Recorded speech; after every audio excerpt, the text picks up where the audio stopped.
Hey guys, it's Saru, and that's right, it's the second video of the night. But I wanted to release this just in case players go into hard mode thinking it's basically the same as normal mode. So I won't explain the basic mechanics or the normal mechanics basically that these bosses do, only the differences between normal mode and hard mode. So if you haven't watched my normal mode video, I suggest you do so, or at least get comfortable with normal mode before watching this. So, back to Birch Bagged. The tree spawn is the same as normal mode, except for the fact that the tree can spawn anywhere around the map and it's not just the middle. In fact, there could be multiple trees at one point, so keep an eye on that. Now the difference here is with the banana is the fact that instead of just chasing the target, he will jump and then he will do a pushback with that jump and then chase the target. You want to iframe this jump because this pushback will give you a disadvantage at most points. Now assuming a player has already dropped the banana on the tree itself, you want the rest of the party to break his shield. He will have a shield during this point while he's chasing the player, or else he will not slip on the banana and completely ignore it and not do the headbutt and basically do an AoE that might wipe you. So everything else is basically the same mechanically. Now for the target bombing that I mentioned before, when he shoots random shit in the air towards a party member, this time it's a little bit different. There's going to be a safe zone after the third missile, so it's recommended that the player with the missiles and whatever it's being shot at from the sky, after he's done on a third shot, go behind the boss so he has a blue safe zone, and then the rest of the party can just jump in the blue circle as quickly as possible and continue DPSing. However, if you're overgeared, it doesn't really matter, it doesn't do that much damage, but it's good practice at least for the future. And that's it for him. Now for Lenin, it's a little bit more different. An example of the differences is that when he does the blue rock, for example, it may be a random in or out of the AoEs instead of just the in out. But the whole iframing thing is basically the same thing, so you don't really have to worry about that if you have the iframing down. In terms of lasers, you don't want to be where the lasers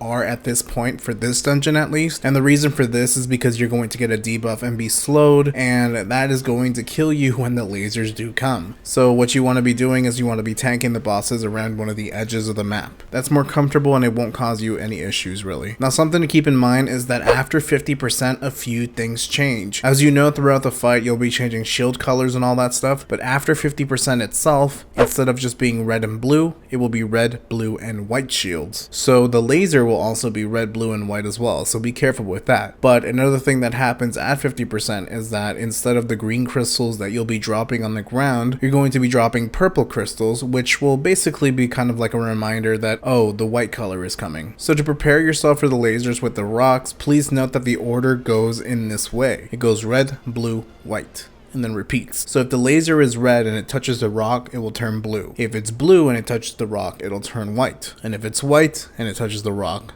it'll turn red. So keep that in mind when you're running around like headless chickens trying to find the right laser. And that's about it for him. Now for the last boss, he's very different than normal mode, so you'll need to pay attention because it's very different. And that's why I really couldn't explain both dungeons in one video because it would be really confusing. So the very most important thing that's very different is that the entire mechanic about the puddles are different. So for example, when players get the AoE underneath them and it says either chill or heat or firing up or whatever the case, you need to do specific things. So if it says chill, for example, you need to form a line together with the AoEs underneath you, or basically create a bridge from the canister filled with an alien and go over to the blue switch if it says chill. If it says heat, you want to do the same thing but to the red switch. So again, you really don't want to be putting these on the edge. I mean, you could, they will be walking around for a long time and you don't really want to be dealing with that. Now whenever the boss states that someone is going to be faster or something like that, that's an indication that the alien form is going to be walking faster. If you want to keep DPSing and just kind of save you a little bit more time so you can just DPS, you can use Plague of Exhaustion or Regression on the alien itself to remove that buff and have them be slow again as they run to the switch. Now there is a point in time where he may summon 2 aliens at one time, so there's already one, but he might summon another one. Now the party will have to split to make sure that the one alien that was already walking to a switch, he's going to be switching actually into the new switch. So what you want to be doing is splitting up between 3 party members and 2 members. So if let's say it was all chill and now it's heat, you want to complete the bridge over to heat now, and the other alien you want to make sure that it's a perfect line up to heat, and heat again is the red switch, and vice versa if it's chill for the blue one. Now it's important to note this one thing is that the aliens, once they get out of the puddles and they touch the ground normally and then they touch the puddles again after being on the ground, they'll basically cause a wipe potentially. So you want to make sure that the bridge is constantly covering their tracks. Lastly, the swipes, as I mentioned in the normal video, being determined by clockwise or counterclockwise clockwise flails or the ball? Well, it's a little different based on the color of his back.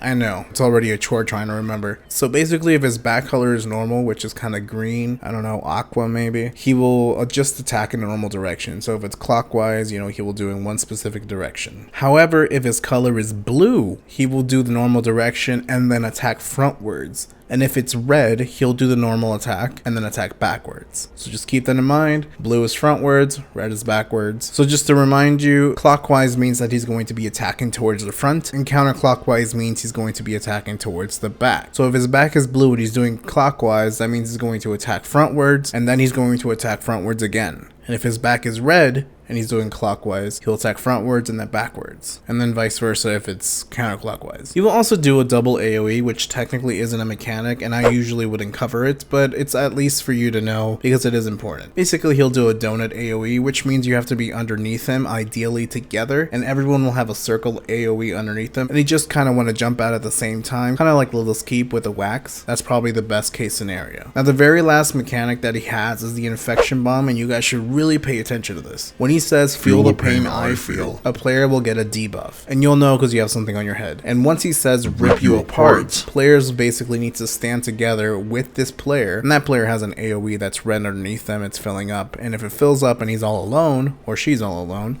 they'll die. But if you guys work together and gather together, you'll basically share the damage and you won't die. And that's it. That's the differences with hard mode. Now, if there's any more questions about this dungeon specifically, and you guys want to ask about attack modes, or just a reminder on normal modes or something like that, or normal mechanics, just ask them in the comments below and I will try to answer as best as I can. I hope this video helped. I know it's the second video of the day. You guys are already tired of me. I'm tired of me. But if it did help, click that cute little thumbs up button. Make sure to subscribe and click that adorable fucking bell to know when I upload a brand new video. Much love, and as always, till next time, friends.